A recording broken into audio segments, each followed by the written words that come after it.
નમસ્કાર, જય માતાજી, જય શ્રી કૃષ્ણ। ગુજરાત આંગણવાડી બહેનો માટે હાઈકોર્ટનો ઐતિહાસિક નિર્ણય। તો ગુજરાત આંગણવાડી બહેનો માટે ખૂબ જ સારા સમાચાર સામે આવતા તમામ આંગણવાડી બહેનોમાં એક ખુશીનો માહોલ જોવા મળી રહ્યો છે। તો તેમાં આપણે વાત કરીશું કે સૌથી પહેલાં આપણે શેની વાત કરીશું, તો તેમાં ગુજરાત હાઈકોર્ટ આંગણવાડી બહેનો માટે મહત્ત્વનો ચુકાદો। પગારમાં નોંધપાત્ર વધારો, 6 મહિનામાં એરિયસ સાથે ચૂકવણીનો આદેશ। ગુજરાત હાઈકોર્ટનો ઐતિહાસિક ચુકાદો। આંગણવાડી બહેનોના પગાર 24,800 અને 20,300 થશે। આંગણવાડી વર્કર્સને મોટી રાહત। હાઈકોર્ટે આદેશ જોયો, તેમાં 6 મહિનામાં એરિયસ સાથે વેતન। હાઈકોર્ટે સરકારની અપીલ ફગાવી। આંગણવાડી બહેનોને 2.5 ગણો પગાર।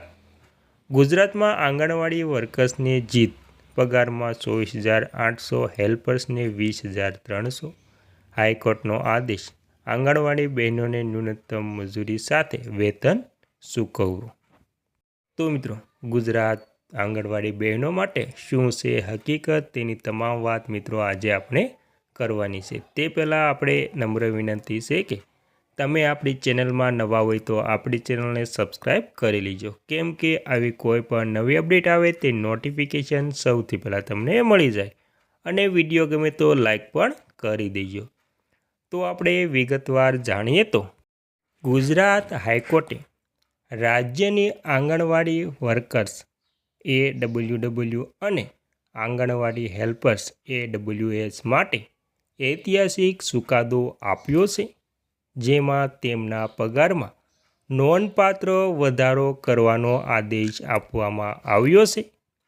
હાઈકોર્ટની ડબલ જજ બેન્ચે કેન્દ્ર અને રાજ્ય સરકારની અપીલ નકારી કાઢીને આંગણવાડી બહેનોને મોટી રાહત આપી છે। આ નિર્ણયથી રાજ્યની લગભગ 1.2 લાખ આંગણવાડી વર્કર્સ અને હેલ્પર્સને ફાયદો થશે। ચુકાદાની મુખ્ય વિગતો શું છે તેની વાત કરીએ તો આંગણવાડી વર્કર્સ AWW હાલના ₹10,000ના પગારને બદલે હવે ₹24,800, ₹10,000 પ્લસ ન્યૂનતમ મજૂરી ₹14,800 પ્રતિમાસ ચૂકવવામાં આવશે। મિત્રો, ત્યારબાદ આંગણવાડી હેલ્પર્સ હાલના ₹5,500ના પગારને બદલે હવે ₹20,300, ₹5,500 પ્લસ ન્યૂનતમ મજૂરી ₹14,800 પ્રતિમાસ ચૂકવવામાં આવશે। એરિયસની ચૂકવણી 1 એપ્રિલ 2025થી શરૂ થતાં નાણાકીય વર્ષથી વધેલા પગારની ચૂકવણી એરિયસ સાથે કરવાની રહેશે। આ ચૂકવણી 6 મહિનાની અંદર પૂર્ણ કરવાનો આદેશ આપવામાં આવ્યો છે। જવાબદારીની વાત કરીએ તો આ ચૂકવણી કેન્દ્ર અને રાજ્ય સરકારે સંયુક્ત રીતે અથવા તો રાજ્ય સરકારે એકલે હાથે કરવાની રહેશે। અને મિત્રો, ત્યારબાદ ભવિષ્યની સુધારણાઓ।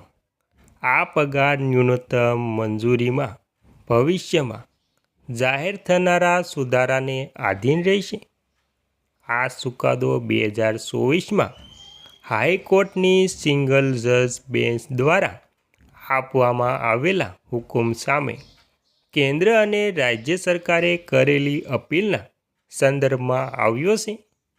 આંગણવાડી વર્કર્સ અને હેલ્પર્સની લાંબા સમયથી ચાલતી માંગ હતી કે તેમને ન્યૂનતમ મંજૂરી અનુસાર વેતન આપવામાં આવે, કારણ કે તેઓ રાજ્યના બાળકો, સગર્ભા મહિલાઓ અને સ્તનપાન કરાવતી માતાઓ માટે આરોગ્ય, પોષણ અને શિક્ષણની મહત્ત્વની સેવાઓ પૂરી પાડે છે। સરકારે આ માંગનો વિરોધ કરતા દલીલ કરી હતી કે આંગણવાડી વર્કર્સ અને હેલ્પર સ્વૈચ્છિક કાર્યરત છે, પરંતુ હાઈકોર્ટ આ દલીલ નકારી કાઢી છે અને તેમને ન્યૂનતમ મંજૂરીનો હકદાર ગણાવ્યા હતા. અને શું ચુકાદો મહત્વનો છે? આર્થિક રાહત. આ નિર્ણયથી આંગણવાડી વર્કર્સના પગાર 2.5 ગણો અને હેલ્પર્સનો પગાર લગભગ 4 ગણો વધશે, જે તેમની આર્થિક સ્થિતિમાં નોંધપાત્ર સુધારો કરશે. સામાજિક ન્યાય. આંગણવાડી બહેનો, જેમાંથી મોટાભાગની મહિલાઓ ગ્રામીણ વિસ્તારમાંથી આવે છે, તેમને યોગ્ય વેતન દ્વારા સશક્તિકરણ મળશે. કામની ગુણવત્તા. વધેલા પગારથી આંગણવાડી કેન્દ્રોની સેવાઓની ગુણવત્તામાં સુધારો થવાની અપેક્ષા છે, જે બાળકો અને મહિલાઓના આરોગ્ય અને પોષણ માટે લાભદાયી રહેશે. સરકારની જવાબદારી. આ ચુકાદાને સરકારને આંગણવાડી વર્કર્સની મહત્વપૂર્ણ ભૂમિકાને ઔપચારિક રીતે સ્વીકારવામાં આવે અને તેમના માટે ન્યૂનતમ મંજૂરીના ધોરણો લાગુ કરવા ફરજિયાત પાડી છે. અને ત્યારબાદ આંગણવાડી બહેનો માટે મહત્વપૂર્ણ ભૂમિકા. ગુજરાતમાં આશરે 53,000 આંગણવાડી કેન્દ્રો દ્વારા 0 થી 6 વર્ષના બાળકો, સગર્ભા મહિલાઓ અને સ્તનપાન કરાવતી માતાઓને પોષણ, આરોગ્ય અને પૂર્વ પ્રાથમિકતા શિક્ષણની સેવાઓ પૂરી પાડવામાં આવે છે. આંગણવાડી વર્કર્સ અને હેલ્પર્સના આ સેવાની રીઢની હાડ ગણાય છે, પરંતુ ઓછા વેતનને કારણે તેમની આર્થિક સ્થિતિ નબળી રહેતી હતી. આ ચુકાદો આ મહિલાઓની લાંબા સમયની માંગને પૂર્ણ કરે છે, જે 2006થી ચાલી આવી છે.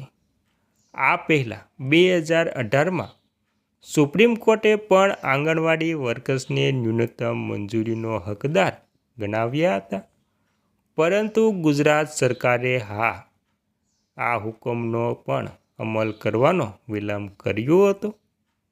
2024માં કોર્ટની સિંગલ જજ બેન્ચે આંગણવાડી વર્કર્સને ન્યૂનતમ મંજૂરી આપવાનો હુકમ કર્યો હતો, જેની સામે સરકારે અપીલ કરી હતી કે ડબલ જજ બેન્ચ આ અપીલ નકારીને સરકારને 6 મહિનામાં ચૂકવણી કરવા આદેશ આપ્યો છે.